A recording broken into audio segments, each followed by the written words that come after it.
Hey guys, स्वागत है आपका राज कॉमिक यूनिवर्स के एक और एपिसोड में। भोकाल सीरीज के लास्ट पार्ट में हमने देखा था कि अतिक्रूर कैसे इतना बलशाली बना। उसके बाद हमने उनकी लियोटॉस से फाइट देखी। इसी बीच अतिक्रूर भी गायब हो जाता है और रह जाते हैं सिर्फ भोकाल और श्वेता। आगे की कहानी देखिए इस पार्ट में। तो बिना टाइम वेस्ट किए चलिए स्टार्ट करते हैं। कहानी की शुरुआत में हमें दिखाए जाते हैं श्वेता और भोकाल जो एक नदी में जलीय जीवों से जूझ रहे थे।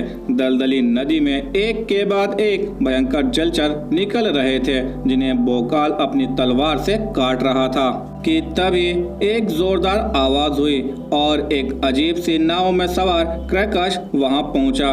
उसने आते ही उनको टक्कर मारी जिससे उछली कीचड़ भोकाल के मुंह पर जा लगी। जवाब में भोकाल ने भी उस पर बहुत सारी कीचड़ उछाल दी जिससे क्रैकश कीचड़ में नहा गया। फिर क्रैकश ने अपनी नौका भोकाल के बेड़े से टकरा दी। भोकाल तुरंत क्रैकश की नाव पर लटक गया जबकि श्वेता अभी भी बेड़े पर थी जो एक पेड़ की तरफ बढ़ रहा था। भोकाल तुरंत नाव के ऊपर चढ़ा और क्रैकश पर वार किया जिससे उसका वेपन नदी में गिर गया। फिर भोकाल ने उसको उठाया और नदी में फेंक दिया। फिर भोकाल श्वेता के पास गया और अपनी नाव में उसको बैठा लिया। वे दोनों आगे बढ़ ही रहे थे कि तभी वहां प्रकट हुआ एक पोर्टल जिसने श्वेता को खींच लिया। तो भोकाल भी श्वेता के पीछे उस पोर्टल में कूद गया। इधर अतिक्रूर तिलिस्म के अंदर इधर उधर भटक रहा था। अब उसे भूख भी लगने लगी थी तो वो उस सुरंग से बाहर आया। तभी उसे दिखाई दिया एक बेहद खूबसूरत हिरन जिसे देखकर अतिक्रूर ने उसकी तरफ दौड़ लगा दी और हिरन भी अतिक्रूर की तरफ दौड़ा चला आ रहा था। जब दोनों आपस में टकराए तो वहां था राक्षस राज हिरण्याक जो भूख के कारण अतिक्रूर को हिरन नजर आ रहा था। अतिक्रूर ने जब उसको देखा तो वो उससे लड़ने को रेडी हो गया लेकिन हिरण्याक ने उस पर अपना तिलिस्म चलाया जिससे अतिक्रूर को लगने लगा कि वो बहुत कमजोर हो गया है। तब हिरण्याक अतिक्रूर को जबरदस्त तरीके से पीटने लगा और अतिक्रूर पर जोरदार मुक्का जड़ा जिससे अतिक्रूर एक पेड़ से जा टकराया। अतिक्रूर अभी भी कमजोरी महसूस कर रहा था। हिरण्याक उसकी तरफ दौड़ता हुआ आया तो अतिक्रूर ने अपने बचाव में तंताक उसके सिर पर दे मारा जिससे उसका सिर फट गया और तिलिस्म टूट गया जिससे अतिक्रूर वापस नॉर्मल हो गया। तभी अतिक्रूर को सुनाई दी श्वेता की चीख जिसे सुनते ही अतिक्रूर ने दौड़ लगा दी। इधर शूतान आग में बढ़ता जा रहा था कि उसे दिखाई दिया अग्नल। अग्नल ने ही ये सारी आग लगा रखी थी। अग्नल ने शूतान की तरफ अपनी भयंकर आग से हमला किया। आग इतनी भयंकर थी कि शूतान भी अपनी एकाग्रता बहुत मुश्किल से कायम रख पा रहा था।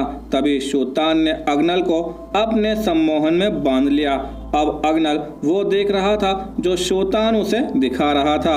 अग्नल पर शूतान ने बर्फ से हमला किया जिससे अग्नल बौखला उठा। शूतान अग्नल पर काफी भारी पड़ रहा था।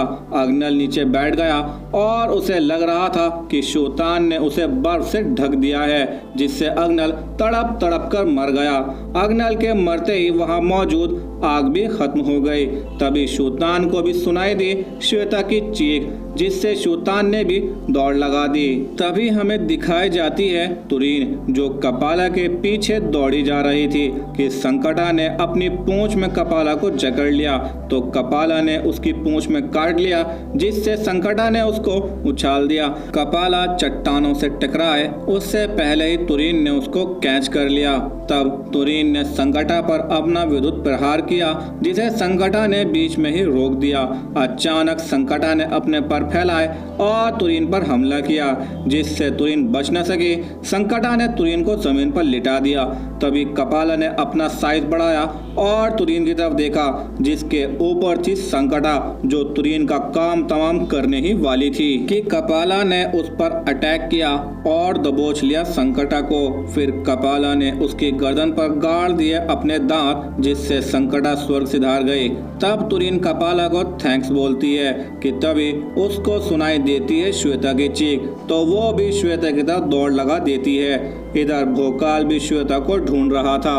कि उसको भी सुनाई देती है श्वेता की चीख। तो भोकाल भी दौड़ लगा देता है, लेकिन वो इन सुरंगों के जाल से बाहर नहीं आ पा रहा था।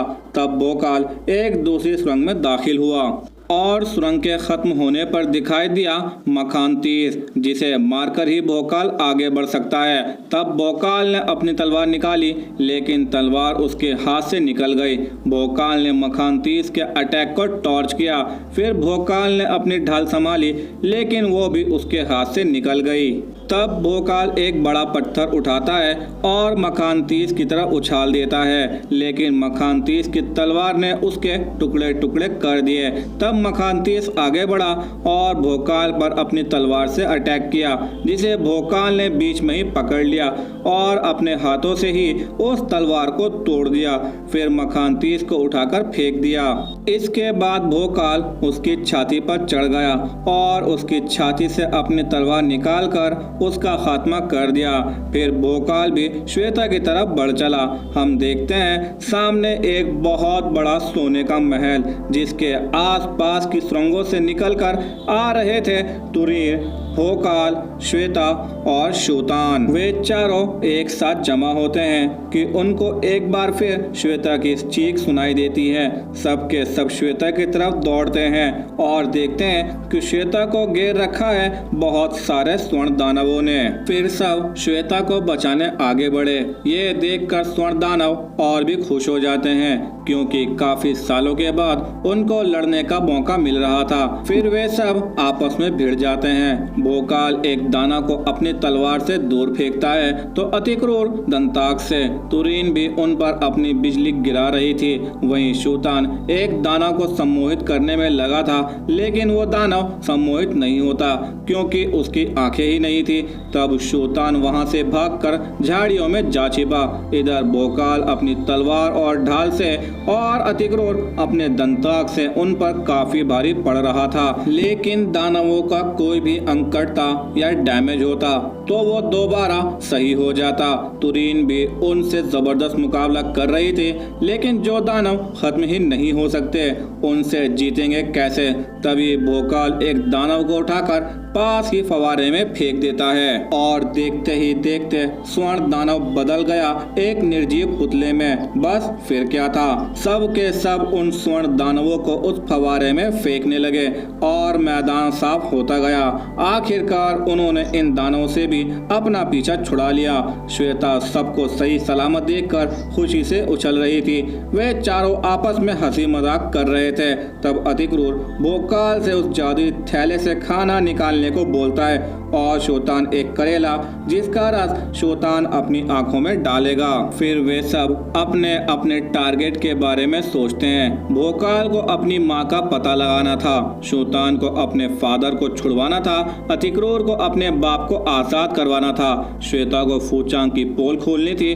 लेकिन तुरीन यहाँ क्यों थी, ये अभी भी रहस्य बना हुआ था। पृथ्वी पर इस भयानक खेल का पृथ्वीवासी भरपूर आनंद उठा रहे थे। सब के सब दूरदर्शन दर्पण के आगे बैठे हुए थे। विकास नगर के राजमहल में वे सब भी सारे दृश्य देख रहे थे। फिर हमें दिखाया जाता है महाबली फूचांग, जो पता नहीं क्यों तिलिस्मी ओलंपाक को तोड़वाना चाहता है। फूचांग कहता है अतिक्रूर को दंताक मिल गया, शूतान को उसका बाप स्वर्ण महल के अंदर मिल जाएगा, भोकाल को अपनी माँ का पता स्वर्ण महल के अंदर मिल जाएगा। लेकिन ये तुरीन, इसे क्या चाहिए, ये तिलिस्मी ओलंपाक में क्यों गई है। फिर फूचांग कहता है कि तिलिस्मी ओलंपाक के खजाने मिलेगा राजघराने का जादुई ताज, जिसे महान खजूरा राजकुमारी सोफिया को देना चाहते थे। वो ताज इतना शक्तिशाली है कि इनमें से कोई भी उसका मुकाबला नहीं कर पाएगा। तभी फूचांग किसी को देखकर चौंक जाता है और कहता है नहीं, ये नहीं हो सकता। To be continued. यह पार्ट आपको कैसा लगा प्लीज कमेंट करके जरूर बताएं, और अगर आपको यह पार्ट जरा भी पसंद आया तो प्लीज इसे लाइक करें, हमारे भोकाल को शेयर करें और अपने चैनल राज कॉमिक यूनिवर्स को सब्सक्राइब करना ना भूलें, क्योंकि जुनून जिंदा है।